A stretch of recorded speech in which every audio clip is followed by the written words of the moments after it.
what's happening, y'all? Oh, man. Snow is back. It is back. I hope everybody's good today. It's your boy, One Physical Therapist Assistant, back with more lessons from the legends of America. Hey, yo, today it's going to be a little bit more serious. It's more on a serious note today, y'all. Okay? I'm seeing, I'm not going to say a trend, but I'm getting a few cases of something that I've seen a lot in my career of doing this. And it's back to the subject of things that will matter and things that won't matter later on in life. Today is something that will matter. It will matter, but it's not going to matter in the way you think. It's going to matter in the way of, is it going to have a negative effect on your life? And that thing is your vices. Your vices. You might say addiction. I'm not going to necessarily say addiction. I'm going to say vices. Okay? What can that be? Vice can be, if you have a smoking addiction, if you have a overeating addiction, if you have a drug addiction, alcohol, gambling, whatever else you want to put in there. I'll even put this, I'll even put death scrolling in there. That's right. Death scrolling. I'm talking about the kind of death scrolling when you're just glued all day, all night, all morning. You feel what I'm saying? I'm seeing that start to have negative effects on people. But I'm going to highlight a couple of cases of something that I see a lot in the nursing homes. And we're going to talk about alcoholism. Of course, overdrinking is bad. Being an alcoholic is bad. But I see it affect people in a way that you probably don't even think about. Okay, so you have an alcoholic who's going through bad withdrawal. Might have had some real serious health issues, right? Might have had to go to the hospital for emergency. Might have had a fall. Might have had a stroke. Might have had just a real bad episode of alcohol poisoning. Just went through a bad case where they had to go to a hospital and then the doctor sent them to rehab, right? And we'll get them in rehab and they're going through quote unquote withdrawal, right? Now, one thing about being in rehab, it's actually sobering you up because you can't get that drink. So when you start to sober up, guess what happens to you? Even though you're falling, you're weak, your balance is off, this alcohol done destroyed so much of your insides that you need rehab. You need to get stronger before you get back out to normal life. Okay? But guess what happens when you start to sober up? You start getting back to your quote unquote old self. Like now you start to feel good. Even though you're going through withdrawal, your strength starts to come back because you're doing therapy. Your wits are coming back. You're starting to feel like your old self because you're sobering up. You're becoming sober now.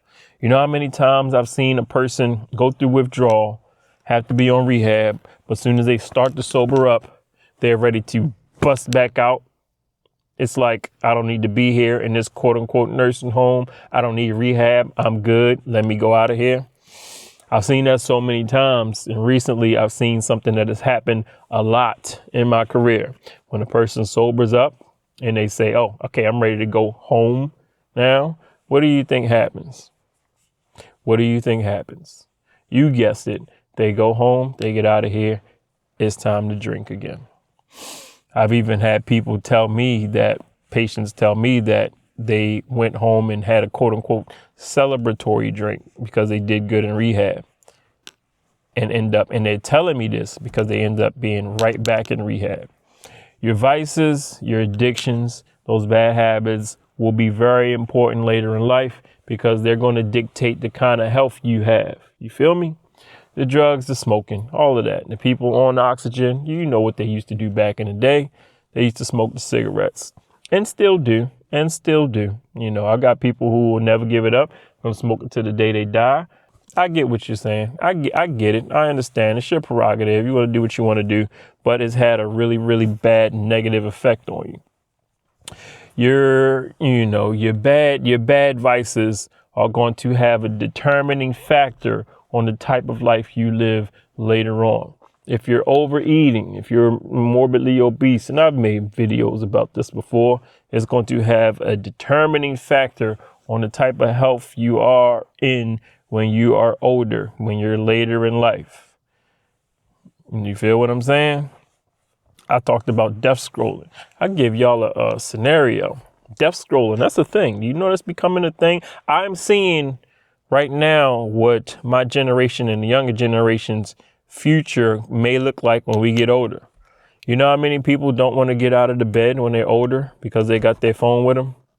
You know how many people who, are starting to get older and they starting to be a little bit hooked on the phone like our generation is and the younger generation, glued to our phones? There's some older people like that. And when you're glued to your phone all day, every day, guess what you want to do? Nothing. You want to do nothing. You don't want to budge. You don't want to leave your room. You don't want to get out of bed. Now you get weaker. Now you develop more health problems. The death scrolling is going to be a serious problem for the younger generation and my generation when we get older. It's going to be a serious problem.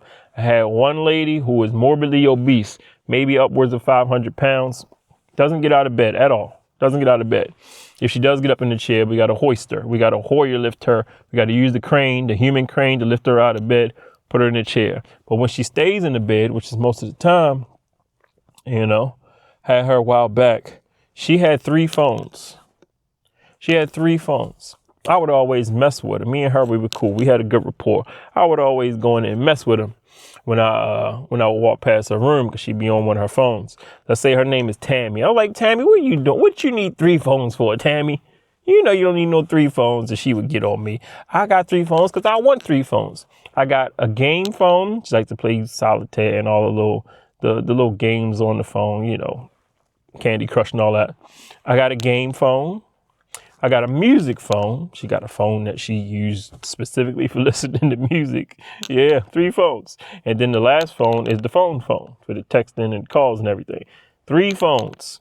3 phones. I fear this is what the younger generation is. I keep saying the younger generation. Our generations and younger are going to look like when we get old if we don't get a control over the phone addiction. If we don't get a control over that phone addiction, the death scrolling and the constantly checking and waking up in the morning, grabbing the phone before we go to sleep at night on the phone. You feel what I'm saying? What happens when you get older? If you're waking up in the morning and you're on your phone, in bed, laying, okay? Hear me out. Before you go to sleep at night, you're on the phone, in bed, laying. What do you think is going to happen when you're older and retired? Huh? You think getting out of the bed is going to be something you look forward to doing when you wake up in the morning?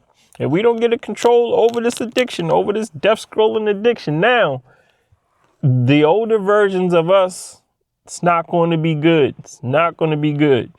I even had, and you know what? I am criticizing myself as well because I'm a phone guy. I'm a take the phone in the bathroom type of person. I know some of y'all are too. I'm in the morning, check the desk. Yeah, I do that too. But we got to get a control on it, y'all. We got to get a control on it. It's a habit that's going to greatly affect us later on in life. It's going to indirectly affect our health because, like I said, we ain't going to be getting out that bed. You feel me? That bed's going to be too comfortable. And then you add the phone. Now we got a reason to death scroll. And I'm seeing it happen with some of the older generations who are into the phone. There's a lot of them not into the phone yet. A lot of them aren't into the phone. But the ones that are, oh, yeah, they stay glued. They stay glued, like the lady with the 3 phones. So we got to get a control on it now.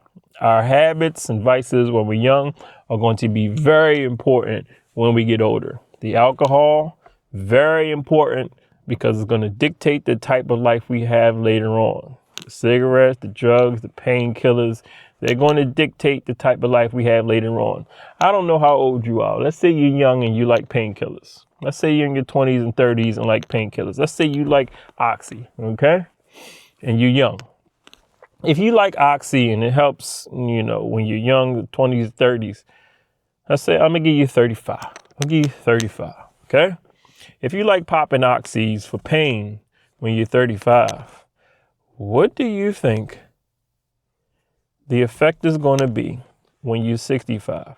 You think that oxy that you're taking for pain is going to be the same as 35 when you're 65? No. When you're 65, you're going to want higher doses because your 35-year-old self, you're going to start to get used to it, and you're going to be, you know this. I'm not giving y'all no new medical advice. Your body is going to get used to it, and it's not going to have the same effect. You feel what I'm saying? So your 65-year-old self is going to quote unquote need that oxy. You might be taking it now, recreational, vice, habit, might be taking it now recreational. You get 65, your body is going to quote unquote need it. And those smaller doses ain't going to do much for you. You're going to want more and higher doses. So I'm just telling you what the later on in life versions of people who do this stuff looks like. You feel what I'm saying? Same thing with the alcohol. I've had so many people where the nursing home was the best place for them, even if they don't need to be in a nursing home. Does that make sense? No real need to be in a nursing home, very, very capable, functioning adult, don't need a lot of assistance, completely independent. But when they're out of the nursing home, that's a problem. So actually the nursing home is helping them protect them from themselves. You know what I'm saying? It's like, you see in the movies, the person, is better off in jail because when they're out on the street, they're straight criminal, doing all the bad things, liable to get themselves killed. So being in jail actually protects them from themselves. It's the same thing sometimes in the nursing home. Being in a nursing home sometimes protects people from themselves. And the alcoholics, one of the worst cases when it comes to something like that. So later on in life, your vices that you have now are going to be very important because they're going to dictate what your older self looks like, So this is just a message, y'all, for you to think about your future self. I always encourage you. This is what my channel is about. Based off the things I see from the older generation, please think about your future self. I see the future selves of people who ate a lot. I see the future selves of people who use a lot of drugs. I see the future selves of people who didn't get a control on their diabetes. You feel me? Uncontrolled diabetes. Uncontrolled diabetes later in life, it's a scary sight. I don't want to make videos to scare y'all, but every now and then we gotta be serious about some things. You feel what I'm saying? I really don't want to make videos to scare y'all. So just something to keep in mind, y'all, for real. If you got a vice, if you got something that you're, dealing with while you're young, might be important to try to get a hold on it before you get older, so that it's not negatively affecting your health later on in life. You feel what I'm saying? Because I see the result of some of these vices, some of these addictions, some of these bad habits, and how they affect the older versions of people who thought it wasn't a big deal when they were younger. You feel me? Am I making sense? Let me know if I'm making sense. They teach me in so many ways, y'all. They teach me in so many ways. Teach me the way to move and also teach me the way not to move. Yeah, I see the, the effects of the overeater and the overdrinker. I see the effects of the, I even see the, I see the effect of the person that likes to exercise too much. Is there a thing as overdoing it? Yeah. I see the effects of the person who ran marathons every other month. I know what that looks like later on. You feel me?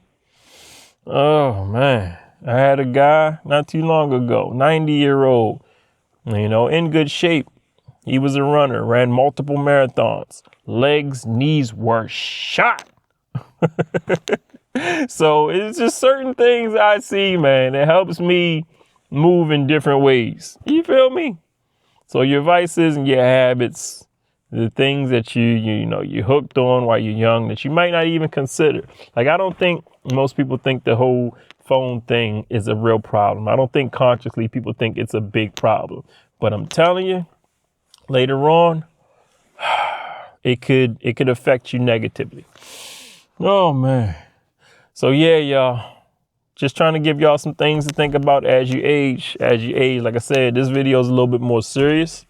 But I do, feel bad for the people who I know the best place for them is a nursing home, even when they quote unquote technically don't need to be in a nursing home. But because of bad vices, bad habits, they should be in a nursing home. The gamblers, that's another one, man. I done seen people gamble it all away. Those vices will dictate how you are later on in life. Oh, sorry to bring a little doom and gloom to the channel, y'all.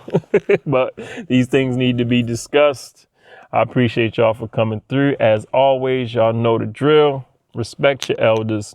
Help people whenever you get a chance. Do good deeds. And I will holler at y'all in the next video. All right.